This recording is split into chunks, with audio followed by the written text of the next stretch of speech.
Hello बच्चों, चलिए start करते हैं एग्जाम्पल 12। एग्जाम्पल 12 में हमें क्या करना है, show that the points A B और सी जो हमें पॉइंट्स गिवन है are the vertices of a right angle triangle. हमें बताने हैं कि ये जो पॉइंट गिवन है वर्टिसेस है राइट एंगल ट्रायंगल के, मतलब हमें प्रूफ करना है। क्या प्रूफ करना है कि राइट एंगल ट्रायंगल हमें प्रूफ करना है, ठीक है ना। तो राइट एंगल ट्रायंगल हम प्रूफ करना है, तो आपके दिमाग में क्या आया, राइट एंगल ट्रायंगल अगर हम प्रूफ करेंगे तो किससे करेंगे, पाइथागोरस थ्योरम। पाइथागोरस थ्योरम से हम प्रूफ करेंगे, है ना। पर उसके लिए ये तो पता होने चाहिए कि उसमें परपेंडिकुलर कौन सा है, बेस कौन सा है। अगर हम परपेंडिकुलर बेस पता चल जाए तो हम कर सकते हैं, आप समझ लो। अगर ये चीज़ हमें पता चल जाए तो हम राइट एंगल ट्रायंगल प्रूफ कर देंगे। पर उससे पहले तो हमें पॉइंट्स गिवन है, ये तो नहीं कहा कि हाँ ए से बी मिला के बेस बनना है या बी से सी परपेंडिकुलर बनना है, ऐसा तो कुछ नहीं कहा। तो इससे पहले हमें फाइंड करने पड़ेंगे। तो कैसे फाइंड करेंगे, चलिए देखते हैं। फर्स्टली हम लिख लेंगे कि जो हमें पास ए है वो क्या दे रखा है, हमें पास A 2i cap minus J cap plus K cap ये दे रखा है। बी हमें I cap minus 3j cap minus 5k cap, और जो सी है वो है 3i cap minus 4j cap और माइनस के 4k कैप, ठीक है ना। ये हमें गिवन है, वेक्टर्स पॉइंट्स गिवन है, ठीक है। किस कौन सी फॉर्म है ये, वेक्टर फॉर्म है, स्केलर वेक्टर फॉर्म है, ये भी आपको पता होना चाहिए, ठीक है ना। अब हमें क्या करना है, साइड फाइंड करनी है। हाँ ये राइट एंगल ट्रायंगल है, पर इसमें ना ये है, पर इसमें ये नहीं पता ना कि ए बी कौन सा है, कि ए कहाँ आ रहा है सी कहाँ आ रहा है, ये नहीं पता। तो उसके लिए क्या क्या करना पड़ेगा हमें, मान लो कि एक ए ये है और इससे एक लाइन ज्वाइनिंग हो रही है जो पॉइंट है बी। तो ए के हमारे पास अगर ये कोऑर्डिनेट पूछे जाएं तो क्या बताओगे आप, ए के कोऑर्डिनेट क्या होंगे, 2 होगा यहाँ -1 होगा और यहाँ क्या होगा +1 होगा, यही तो कोऑर्डिनेट होंगे। अब बी के बताओ, बी के क्या होगा, 1 होगा -3 होगा और -5 होगा, ये होगा। आपने एग्जाम्पल 10 में किया है, एग्जाम्पल 10 में आपने क्या किया है, पी क्यू वेक्टर फाइंड किया है, आपने करा है ना पी क्यू वेक्टर। सेम उसी तरीके से आपको यहाँ क्या करना है, ए बी वेक्टर फाइंड करना है, मतलब ए बी वेक्टर फाइंड करना है। तो ए बी वेक्टर हम कैसे फाइंड करते हैं, क्योंकि एक लाइन ज्वाइनिंग है, ए किससे ज्वाइनिंग हो रही है, ए और बी से, तो ए बी वेक्टर होगा। तो ए बी वेक्टर हम कैसे फाइंड करते हैं, इसे आपको क्या मानना है, x1 मान लो, y1 मान लो और z1 मान लो, इससे आप समझ जाओगे इजीली। इसे x2 मान लो, y2 मान लो और z2 मान लो, ठीक है ना। तो फॉर्मूला ये होता है, जब हमें क्या करना है, ये कौन सा पॉइंट होगा बताओ जल्दी से, इनिशियल पॉइंट और टर्मिनल पॉइंट। तो टर्मिनल माइनस इनिशियल करते हैं, ये आपको पता है क्या करते हैं, टर्मिनल माइनस इनिशियल। ये पॉइंट है इनिशियल, ये टर्मिनल है, तो क्या होगा, ये टर्मिनल है तो माइनस इनिशियल, तो x2 minus x1 I cap बाहर आएगा, प्लस लगाओ, y2 minus y1 J cap plus z2 minus z1 K cap. आपको इसके अंदर सिर्फ इसकी अब वैल्यू पुट करनी है, ये आपको पता है कि x1 ये है, y1 ये है, तो आपको इसमें पुट करो और ए बी वेक्टर फाइंड कर लो, सिंपल है। देखो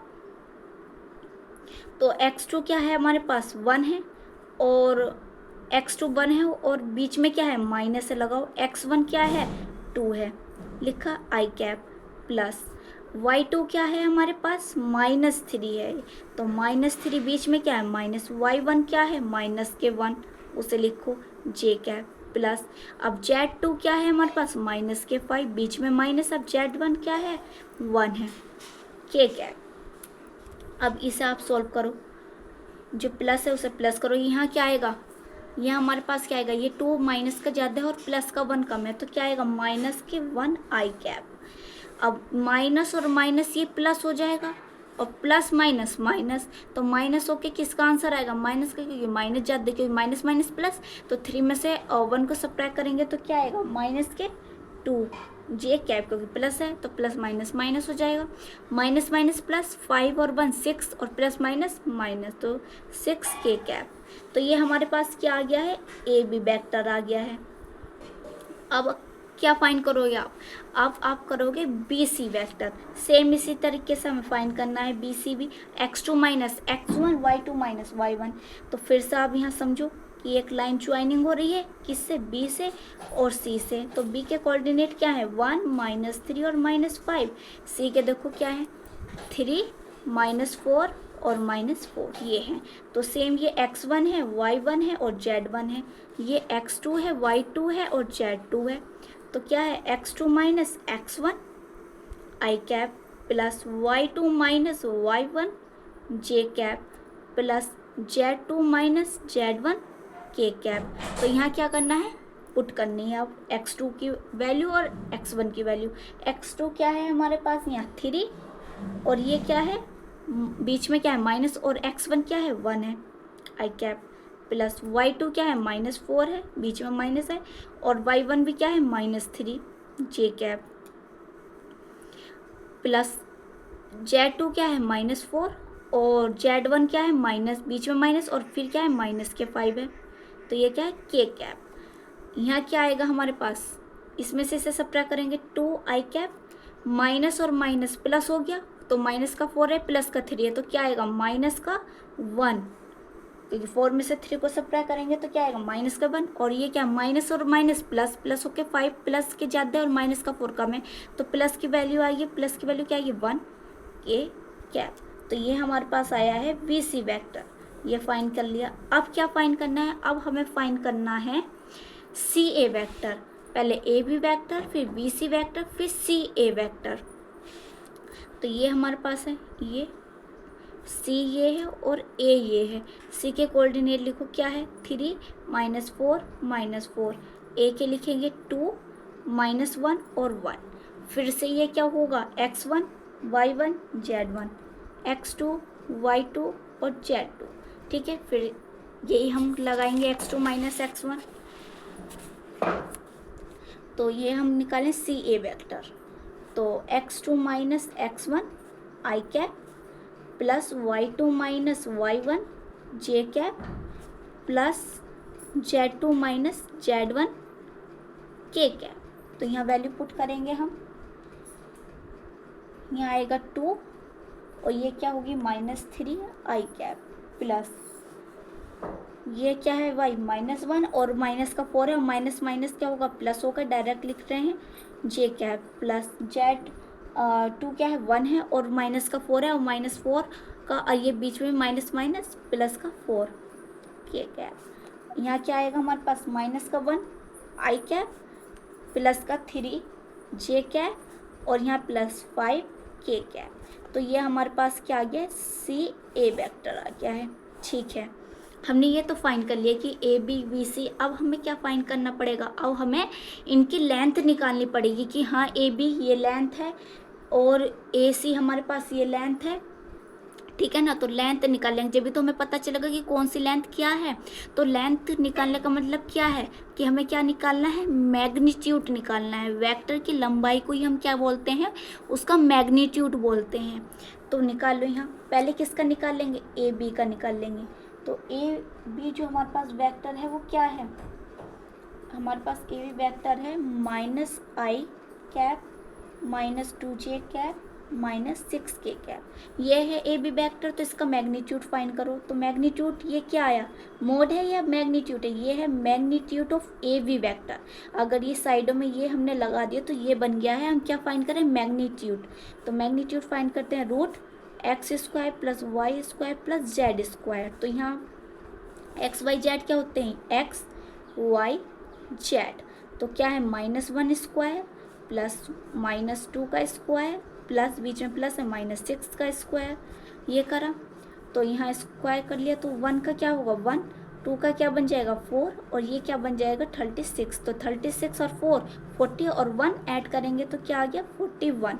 तो ये क्या निकल का आया है, ये लेंथ निकल का, ये मैग्नीट्यूड क्या है लेंथ। तो हम इसे AB लिख सकते हैं। AB हमारे पास क्या आ गया है, √41 आ गया है। अब सेम हमें क्या करना है, BC का हमें मैग्नीट्यूड निकालना है।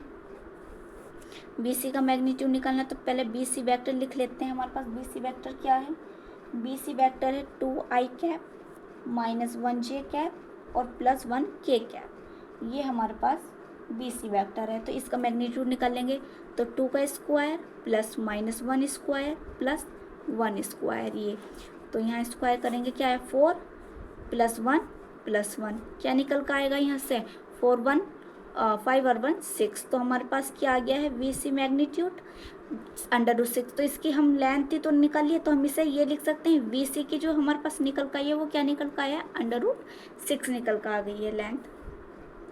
अब हमें लास्ट कौन सा निकालना है CA और मैग्नीट्यूड निकालना है। तो CA पहली बात क्या है हमारे पास -i + 3j और +5k। तो यहाँ रूट क्या है -1 का स्क्वायर +3 का स्क्वायर +5 स्क्वायर। तो ये हमने स्क्वायर किया है, तो 1 का 1 होगा, ये 9 होगा, ये क्या होगा 25 होगा। ठीक है, ये 25 हो जाएगा। तो यहाँ हमारे पास क्या निकल कर आएगा, ये ऐड करेंगे 1 और 9 10 और +25। तो यहाँ हमारे पास क्या आ गया है √35 ये आया है। अब देखते हैं कि अब हम अप्लाई करेंगे पाइथागोरस। तो देखेंगे कि हाँ ये राइट एंगल ट्रायंगल प्रूव होता है या नहीं होता है। तो वो क्या होती है h², hypotenuse square, perpendicular square plus base square, है ना। तो अभी हम इक्वल का साइन नहीं लगाते हैं, अभी देखेंगे कि हाँ है भी या नहीं है, प्रूव करना है ना हमें पहले। तो इसमें से क्या मानेंगे हम, हमारे पास जो सब में बड़ी लेंथ कौन सी होती है, इन दोनों का सब मिला के तो ये होता है। तो इसे हम क्या मानेंगे, क्योंकि हमारे पास ये है, देखो ए मान लेंगे यहाँ हम, बी यहाँ मानेंगे, सी यहाँ मानेंगे। तो हमारे पास जो निकल का आई है ये क्या निकल का आई है हमारे पास, यहाँ हम मानेंगे बी और यहाँ मानेंगे हम सी, ABC। तो हमारे पास जो CA निकल का है वो तो आया है √35 और जो BC निकल का आया है हमारे पास वो आया है √6 और AB जो हमारे पास निकल का आई है लेंथ वो निकल का आई है AB की √41। ठीक है, यहाँ A माना है, यहाँ B माना है, यहाँ C। तो AB हमारे पास निकला √41, BC √6 और CA √35। ठीक है ना, ये हमने लिया। अब देखते हैं हैपन क्या है √41 का होल स्क्वायर। अभी हमें ये नहीं लगाना क्योंकि अभी हम प्रूफ कर रहे हैं भी या नहीं है। परपेंडिकुलर क्या है √35 स्क्वायर और प्लस √6 स्क्वायर। तो ये क्या बन गया 41, ये 35 + 6 आ गया। अब इन्हें ऐड करो, यहाँ क्या आएगा ये 6 और 5 11 141। तो हाँ भाई ये क्या है इक्वल है। तो इसका मतलब ये क्या है राइट एंगल ट्रायंगल ये प्रूव हो गया है। क्योंकि पाइथागोरस क्या होता है, जो हाइपोटेनस होता है वो सम होता है किसका, परपेंडिकुलर प्लस बेस का स्क्वायर का। तो देखो यहाँ दोनों क्या आ रहे हैं इक्वल आ रहे हैं। तो ये क्या प्रूव हो गया, ये प्रूव हो गया राइट एंगल ट्रायंगल। तो यहाँ हम लिख सकते हैं, यहाँ लिखेंगे कि therefore the given points are therefore the given points are vertices of a right